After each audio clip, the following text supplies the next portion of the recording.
Hello மக்களே, இன்றைக்கி வீடியோவில் என்ன பார்க்க போகிறோம்னா கேரட் பாயாசம் தான் பார்க்க போகிறோம். அது எப்படி செய்யுதுன்னு பார்த்துக்கலாம் வாங்க. ஒரு கப்பு மாவு ஜவ்வரிசி எடுத்து வச்சுருக்கிறேன்.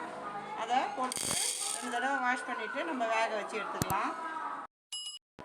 இப்போ 2 தடவை வாஷ் பண்ணி வச்சு ஒரு கிளாஸ் தண்ணி வச்சு இதை வேக வச்சுக்கலாம்.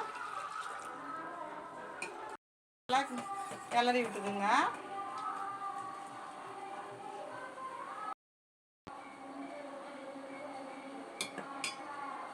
நல்லா வெந்துருச்சு, எடுத்துடலாம்.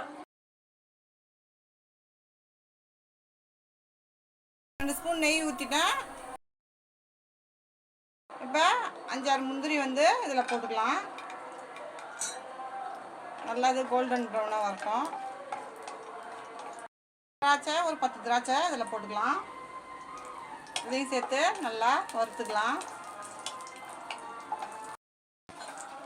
நல்லா பொரிஞ்சிடுச்சு. இப்போ நம்ம இதை பிளேட்டுக்கு மாற்றிக்கலாம். 100 கிராம் கேரட்டு துரி வச்சுக்கலாம், அதையும் சேர்த்துக்கலாம். இந்த நெய்யிலே போட்டு இந்த கேரட்டை நல்லா வதக்கிக்கலாம்.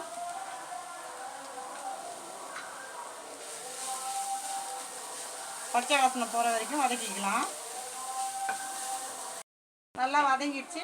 வேக வச்சா நம்ம ஜவ்வரிசியை இதில் சேர்த்துக்கலாம். இந்த தண்ணியோடய நம்ம இதில் சேர்த்தாச்சு. நல்லா மிக்ஸ் பண்ணி விட்டுக்கலாம். 100 கிராம் பால் இதில் சேர்த்துக்கிறேன். தண்ணி ஊற்றாமல் எடுத்துருக்கிறேன். இதையும் சேர்த்து நல்லா மிக்ஸ் பண்ணி விட்டுக்குங்க. காய்ச்சி ஆற வச்ச பால் தான் நம்ம இதில் சேர்த்துருக்கோம். இது ஒரு 5 நிமிஷம் வேகட்டும்.